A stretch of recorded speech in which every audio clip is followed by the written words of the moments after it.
मैं संजय कुमार, आप देख रहे हैं बिहार न्यूज 25। हमारे साथ विजय कुमार चौधरी, राष्ट्रीय अध्यक्ष, राष्ट्रीय अतिथि संघर्ष मोर्चा के हैं। विजय जी, लमसम 74 साल बाद बंगाल में बीजेपी ने सरकार बनाई है पूर्ण बहुमत से। पहले तो बीजेपी को बधाई, और बधाई साथ साथ जो चुनाव आयोग है, सुप्रीम कोर्ट है, संवैधानिक संस्थाएं हैं, सीआरपीएफ है, सेंट्रल फोर्स है, सारे को परोक्ष सहयोग का बधाई। साथ ही कांग्रेस का जो मौन सहयोग रहा है उसको भी बधाई। सब मिल करके आज ममता की सरकार माने गिर गई है और बीजेपी की जीत हुई है, तो बीजेपी को बधाई।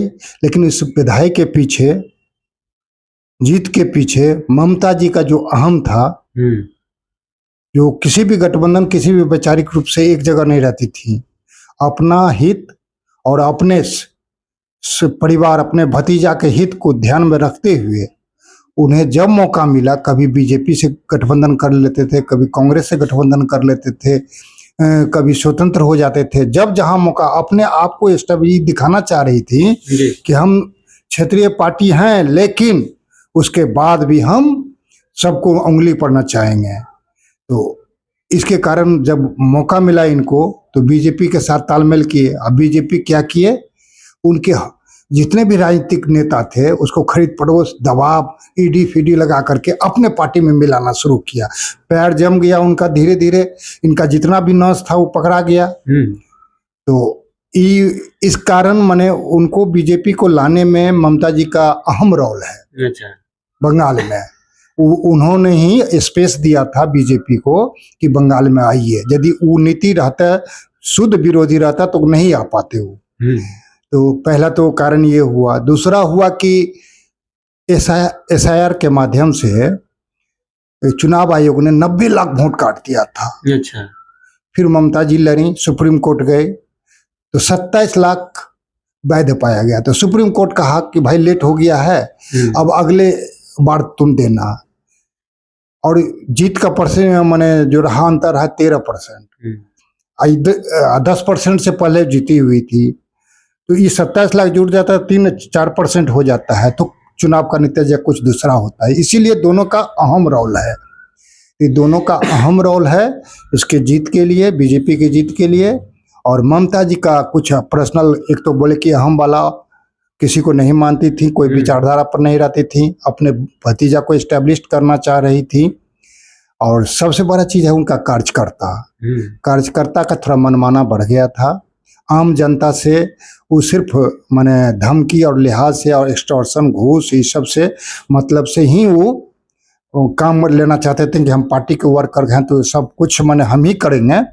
ब्लॉक से लेकर के तहसील तक में सब इन लोगों का चलती था। उससे आम जनता त्रस्त हो गई थी, ये कारण हुआ। दूसरा हुआ कि वैचारिकी तो उनका पतन हो ही गया था, सिर्फ बचेबाजी। तीसरा है कि राहुल गांधी यानी कांग्रेस पार्टी एकदम मौन लगा दी। अच्छा। मौन लगा दी माने मौन रूप से वो लोग चाहते हैं ना कि सिर्फ दो ही रहे, नेशनल पार्टी ही रहे, या तो बीजेपी रहे चाहे कांग्रेस रहे, और क्षेत्रीय पार्टी समाप्त हो जाए। ये दोनों जो है इसी नीति पर काम कर रहे हैं। अंत में कांग्रेस इसलिए चुप है, जब बीजेपी से जनता त्रस्त हो जाएगी तो फिर हमारे पास आएगी, मौका देगी। तो हमको ज्यादा कुछ करना नहीं है। उधर भी वही सामंती लोग हैं, इधर भी वही सामंती लोग हैं। और इधर जो होते हैं, जो क्षेत्रीय पार्टी हैं, वो या तो अपना या अपने परिवार को धन और इस सब में चक्कर में रह जाते हैं, और दूसरे किसी को समझते हैं। विचारधारा से कोई तालमेल, कब किसे तालमेल का, जैसे नीतीश जी समाजवाद का नाम लेकर के आए और मिल गए बीजेपी से, आज उनको खा गया। बीजेपी का तो है जिसके जो मिला वो कटा। उसी तरह ममता जी भी मिली, वो भी कटी। बीजू पटनायक मिले, वो भी कटी, वो भी कट गए। तो इसी तरह पूरे देश में ये स्थिति है। अभी तो कांग्रेस एक राज्य में, केरल में जीता है, बाकी 3-4 जगह तो कहीं कुछ नहीं उनका रहा। तो कांग्रेस भी एक जगह जीतने के लिए उनको भी बधाई। लेकिन अपनी नीति और संस्कृति बदलें, भरपूर आए। और क्षेत्रीय दल को भी ये चाहिए कि एकजुट होकर के एक विचारधारा पर सजग हो जाएं, ताकि जो वर्चस्ववादी जो बीजेपी आरएसएस की सरकार है उसको मात दे सके, नहीं तो आने वाले 29 में बहुत कठिन लड़ाई होगी। और यदि आप अभी से नहीं संभले तो हो सकता है बीजेपी जो चाह रही है कि हिंदू राज, और पश्चिम बंगाल में जीतने का एक भी मत कारण नहीं है। महत्वपूर्ण कारण ये भी है कि वो हिंदू मुस्लिम करने में सफल रह गए। जनता को ये भ्रम में डाल दिए कि टीएमसी जो है मुस्लिम परस्त पार्टी है, जबकि टीएमसी वैसा है नहीं। और दूसरा आरोप लगा दिए कि बांग्लादेश के नागरिकों को यहाँ बसा रहे हैं, जबकि बांग्लादेश के नागरिकों को घुसने में केंद्र सरकार की ही भूमिका होती है। कैसे घुस गया, केंद्र सरकार की जिम्मेदारी है। लेकिन इस पर आम जनता उतना जागरूक नहीं है, नहीं समझ पाई, भावना में बह गई, हिंदू और मुस्लिम के लड़ाई में फंस गई। और कुछ मुस्लिम भी लोग थे तो जैसे बाबरी मस्जिद ये सब करने लगे, मुस्लिम वोट का भी बंटवारा हो गया। तो ममता जी, दूसरा की जो भद्र लोग थे जैसे ब्राह्मण कैस्ट, वो लोग, उन्हीं लोग का पार्टी सब दिन कम्युनिस्टों का भी रहा, उसी लोग का वर्चस्व इसमें भी रहा। लेकिन यहाँ जो है बीजेपी उन्हें सामाजिक समीकरण को ध्यान में रखा, दलित ओबीसी विषय सबको दिया, उसी पर रह गया। तो इसी कारण से वर्चस्व बीजेपी में उसी का है, लेकिन कुछ उन्होंने हिस्सेदारी दी। अब मेन कारण है हिंदू मुस्लिम करके ध्रुवीकरण कर दिया, हिंदू वोट को एकीकरण करके।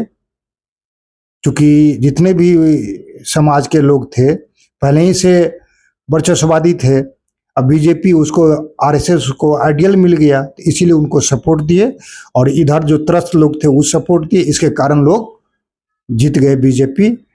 यही कारण है कि बीजेपी आज पश्चिम बंगाल पर सत्ता में काबिज होने जा रही है। तेजस्वी यादव जी जहाँ प्रचार किया वहाँ सर कांग्रेस हार रहा है, महागठबंधन हार गया। तेजस्वी जी गए, तेजस्वी कारण नहीं, कुछ नहीं होने वाला है। पश्चिम बंगाल गए, केरल गए, मद्रास गए, उनसे कुछ होने वाला नहीं है। पार्टी है उनकी, जाना चाहिए। देखिए भी पर जमा रहे मान राष्ट्रीय पार्टी दर्ज, कोई हर एक पार्टी का अधिकार होता है कि अपना पूरा राष्ट्रीय स्तर पर करें, लेकिन वो जनता से कनेक्ट नहीं करे। लालू जी रहते थे, जनता से कनेक्ट करते थे। तेजस्वी इसलिए तेजस्वी जी हैं कि लालू जी के बेटे हैं, उनकी विचारधारा है, लालू जी की विचारधारा है। इनका अपना कुछ नहीं है, अभी उनको बनाना पड़ेगा। वो जाते तो भी ममता जी हारती ही, और गए तो भी हारा है। इसमें झूठे बीजेपी वाले लोग या गठबंधन वाले लोग तेजस्वी जी का छवि धूमिल करने के नियत से इस तरह बात बोल रहे हैं। उसका उनका ऐसा प्रभाव नहीं, कहीं प्रभाव पड़ा है। हाँ, लेकिन केरल में एक सीट जीते हैं तेजस्वी जी, उनको बधाई। वो तो इसलिए जीते हैं कि गठबंधन धर्म का 2027 है, वो यूपी चुनाव है, क्या यूपी पर क्या इफेक्ट पड़ेगा कि योगी जी रहेंगे? हाँ, यूपी पर इफेक्ट पड़ेगा। यदि जितने भी सामाजिक न्याय के पार्टियां हैं एक नहीं होती हैं, इसी तरह फूटी फूटी रहेंगे। कांग्रेस भी ये चाहती है कि एकदम माने मौन रूप से चाहती है कि क्षेत्रीय पार्टी खत्म हो जाए, उनकी नीति है, ताकि हम ही रहें। हम करें न करें कुछ, जनता जब बीजेपी से थक जाएगी तो हमको वोट देगी, हम फिर सत्ता में आ जाएंगे। ये चक्कर में और क्षेत्रीय पार्टी को खत्म करने, ये बात को समझना चाहिए।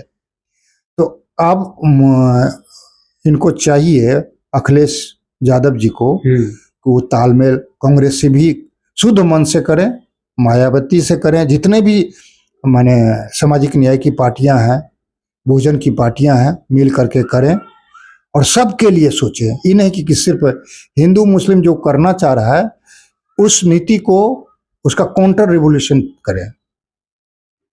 हिंदू के नाम पर कहे तो सबसे ज्यादा तो बहुजन ही हिंदू है। इस तरह का काउंटर करना होगा कि हम सबसे बड़ा हिंदू, बहुजन सबसे बड़ा हिंदू है।